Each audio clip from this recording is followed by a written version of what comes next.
Hey everybody, it's Dominic from the Primetime Treasure eBay store and YouTube channel. Later on during the day, I am going to make a deal. It's a trade, and I want to get on camera what I'm actually going to be trading so you can see later what I got back in return for this. You're going to be pretty surprised.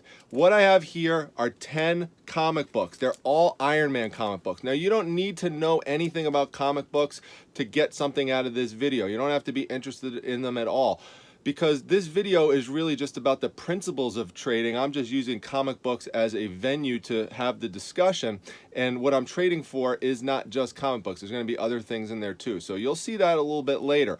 But right now I just want to get this on camera. So these books, again, they're all Iron Man.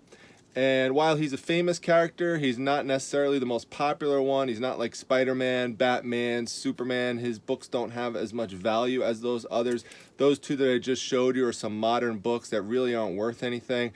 And these ones here, these are older ones, but you could find these for, as little as $5 on eBay, somewhere between 5 and 10. So, and that factors in shipping and stuff like that as well.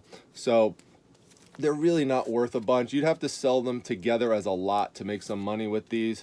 The one exception to that would be this one right here, issue 150, and this one here, because it's 150, this one be like, you get for like $10, a little 10, 15, be a little bit more.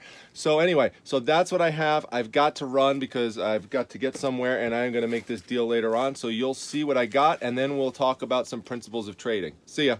Hey everybody, I am back at Primetime Treasure headquarters. It's late at night. I brought everything down here from the trade, and literally everything you see from this box all the way over to the end of this book and all the way going back is everything I was able to obtain for those 10 comic books. And remember, those 10 comic books do not have much value. So how was I able to pull this off? I'm going to talk to you about that at the end of the video. But before I do, let me just give you a broad overview of what's here. I'm not going to go into them in extensive detail. I just want to give you a general sense of what's here, okay? So let's start with this, first of all. I have a few of these, not this specific set, but if you ever see these laying around, make sure you open them up and look if they are complete, because what they are it's basically a big giant book set of manga books, which are Japanese animation books. So if you open this up, what you're going to see is these individual books basically have books with black and white Japanese animation. So I could show you one right here. So basically just to show you what it looks like inside. That's what it is. They're basically these Japanese comic books, and they're called manga books. So many of these sets are very popular. One of the companies that makes this is called Viz, V-I-Z, and so that's the company that made this. This basically retails for about $150. So in new condition, and it pretty much is in new condition. I mean, it just looks perfect. There's no dings. There's no creases, bumps, anything. I mean, it just looks great, both outside and inside. So, we'll see what I'm able to get for it on eBay. I'm thinking somewhere between 100 and 150. Now, if I just made the trade for those 10 books for this, that would have been a killer deal. But there's all this extra stuff. It's absolutely insane. For example, and this is in great condition too. I just love dealing in these books, these big books like this. This is a Marvel encyclopedia by DK right over here. So you could see here the binding is good. Inside, the colors are nice and bright. This one originally retailed for $40. So, it's probably going for, I haven't checked, but, probably I'd say somewhere like 20 bucks or something on eBay for this. So, we'll see. I haven't had a chance to check the comps on all of these things, so I can't tell you for sure. Then I love these. These are some of my favorite things to get. These are comic book magazines, and a lot of these are from the early 80s. I'll show you one example. This one here is Incredible Hulk.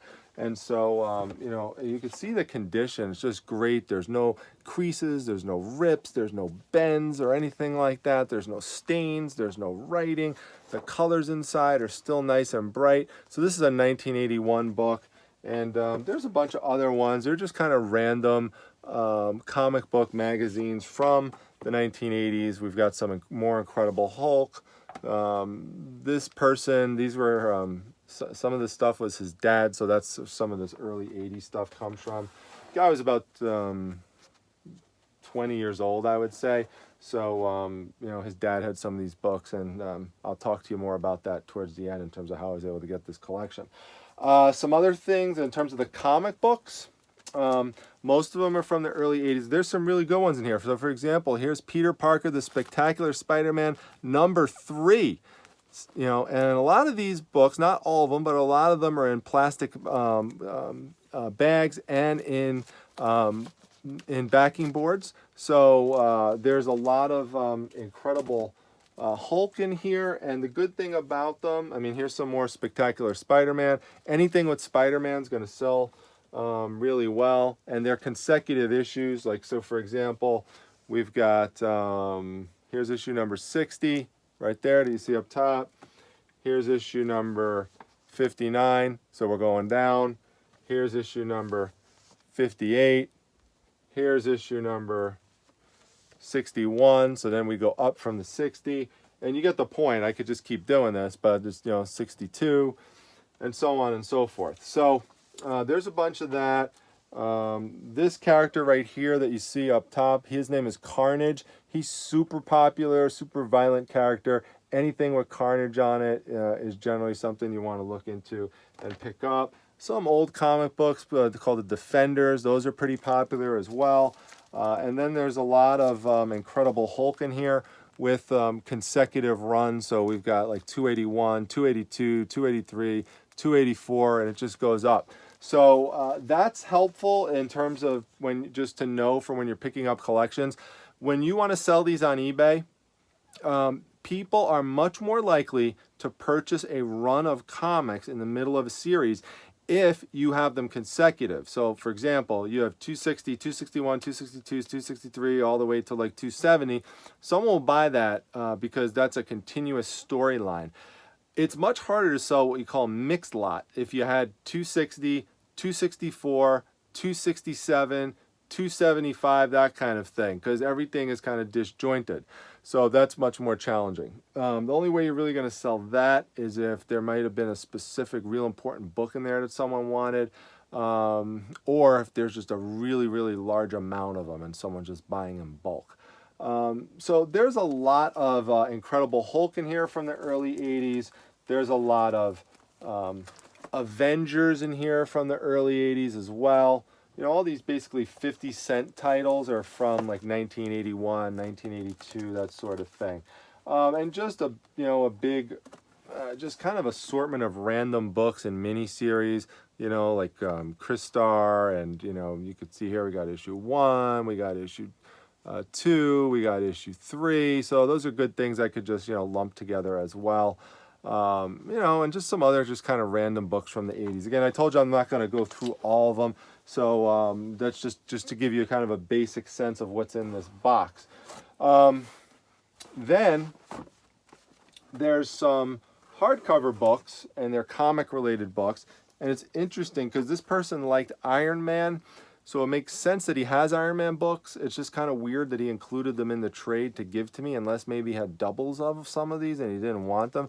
But you could see here we've got Invincible Iron Man #1 and number 2 right there. You can see the numbers there right on the bottom. And then there's some hardcovers in here as well.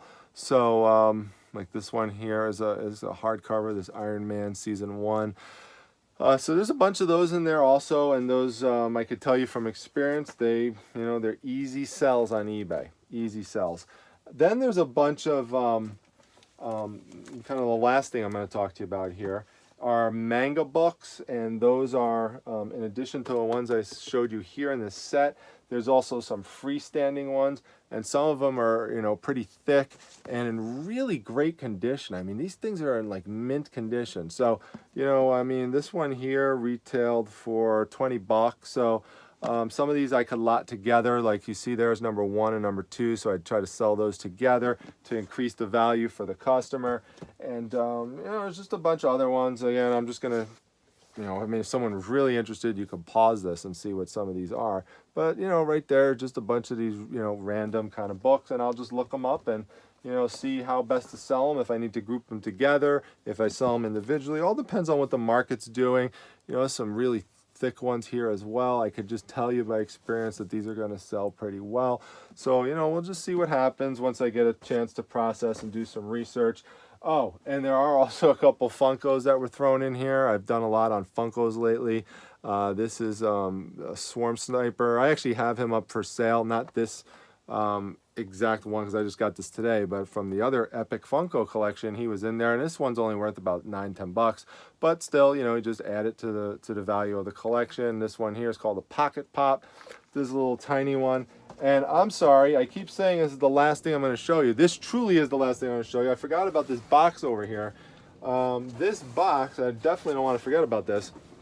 Inside here is just hundreds of Pokemon cards, and they're right here. A lot of them happen to be the hologram ones, which are worth more. So they have this kind of shiny part to it. So there's a lot of those, and they're in really nice shape.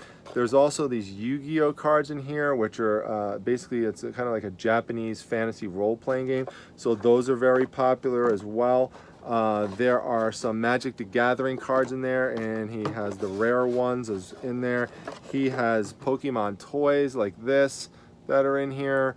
You know, like this one here, that's Pikachu, in case you don't know. You've probably seen him around. And then there's a whole bunch of these Pokemon dog tags in here as well, which are pretty collectible. So, I mean, it's just crazy how much stuff is in here. So, all right, so let's get to the elephant in the room, okay? Which is, this is obviously a tremendous amount of stuff, and it's a huge, huge financial discrepancy in terms of what the value of this is compared to what I traded away. I mean, there's hundreds of dollars worth of value here once I take the time to process it and get it listed and sell it, versus what I gave away, which is definitely less than $50 worth of comic books, to be generous. So the key point that I want to get across here is that you cannot always look at these trades as something that you need to do to match the value financially. If I were to have looked at it that way, what I would have had to have done, based on everything that I have here, is I would have had to have given this guy like boxes of comic books, for example, to make this trade make financial sense for him. But that's the important point. You have to keep in mind that each party comes at it from a different perspective and is looking for different things. And as long as each party could get what they want from the deal, that's all that matters. It doesn't matter if there's a financial discrepancy necessarily if the other person isn't looking to make money off of things. And he wasn't. So what he was motivated to do, just to give a little backdrop here, he wanted to get rid of this stuff to make space. He does not want it anymore. These comic books in this box, they're not even his. They were, well, they are his, but originally they weren't. They were his dad's, and his dad handed them down to him. This person who I traded with doesn't like Incredible Hulk. He doesn't like the Avengers. So they just basically been sitting around in his house, and he doesn't want them anymore. So he just wants to get rid of them. These manga books here, he was into them at one time. He's not into it anymore. He used to be into the Pokemon stuff. He's not into it anymore. He's kind of moved on with his collecting habits, and that's very common amongst collectors. And then they just want to get rid of it and get on to the new thing, and they don't want this stuff kind of clogging their house. So now, he's not looking for money in return. That's the key. What he wants are, and this was expressed very clearly in the text messages to me, This was, again, if I didn't say this, this was in response to a Craigslist ad that I have up where I'm looking for comic books and collectibles. So what he told me is that instead of money, what he was looking for were Iron Man comic books before issue number 170. And it turns out that I did have some of those lying around. I actually just picked up a few of them yesterday. It just happened to be at a place where I was at, and I just picked them up for very minimal value in terms of another big collection purchase that I didn't even show anybody yesterday. So I had those right there, and then I had some other ones and sitting in some random boxes. And then in addition to the ones before 170, I also had a few other kind of random Iron Man books that I showed at the very beginning, those first two that I showed at the beginning of the video. I actually had them sitting in this box right here. That's actually where they were. And so we just pulled them out, and I sent them the pictures. I said, hey, do you have these? He said, nope, I'd love to have those. So I said, great. So I'll give you all 10 of these books. Does that work for you? And he's very happy to have those 10 books. And so the point is, he got what he wanted, and for him it wasn't money. I'm the one who had the issues before 170, and that's what he wanted. So as long as that's the case, as long as both sides are happy, that's really all that matters. And just keep that in mind when you're making deals going forward. So, there's no need, in these kind of situations to feel guilty that you wound up getting more stuff, for example, of financial value if the other person wasn't looking to make an even financial trade. Also, the other reason I wanted to make this video is just to keep in mind that trade is a successful way by which you can build your business. I mean, just look again at everything I was able to obtain for 10 measly comic books. So there's a nice influx of inventory for me that's going to continue to infuse cash flow into the business. So it's not always about going somewhere and making a big money grab for a bunch of merchandise. That's what happens a lot of times, sure, but that's not the only method that's available to you. And you might not be as aware of this if you're someone who primarily, for example, deals in clothes. But there's no reason you can't do it with clothes, to make a deal with someone who has clothes that you want, and maybe you have something else somewhere there where you can make a trade with that person. So, bartering is one of the oldest forms of doing business, and it's still a way that you could that you could operate. This is very, very common, by the way, amongst collectors, especially comic book collectors, toy collectors, card collectors. They do this sort of stuff all the time. You could even put in one of your advertisements on Craigslist or in a Facebook marketplace that you will consider cash offers or trade. So you can actually just advertise that. It depends on what the person has, and you just kind of take it from there and see if it makes sense for both parties. If it doesn't, then you kind of move to a different plan. So I hope that the insights of this particular trade are helpful for you, and you could use some of these strategies and ideas to build your business and make successful trades. If you ever go into a trade situation and make a good trade based on something that influenced you from this video, I'd love to know that. Come back, drop a comment down below. Also, if you have any questions about anything, make sure you drop a comment down below as well. I like to interact with you and read through the comments, so just keep that in mind. Also, if you like this video, make sure you hit the like button. Come to my Facebook group, the Facebook Reselling Resource Center. The link to that is down below. All you got to do is hit join, and if everything looks okay with your profile, you're in. And lastly, please make sure you subscribe to this channel. That's very important to help continue to build the credibility of the channel up, and it also is just a good sign of your support. So if you are watching these videos, haven't subscribed yet, hit that treasure chest that comes up on the top right at the end. That is the way to subscribe. Also, you could just hit subscribe anywhere outside of that button, anywhere on my page. So with that, I've got a lot to process. I'm going to head off, and I will see you at the next video. Take care, everyone.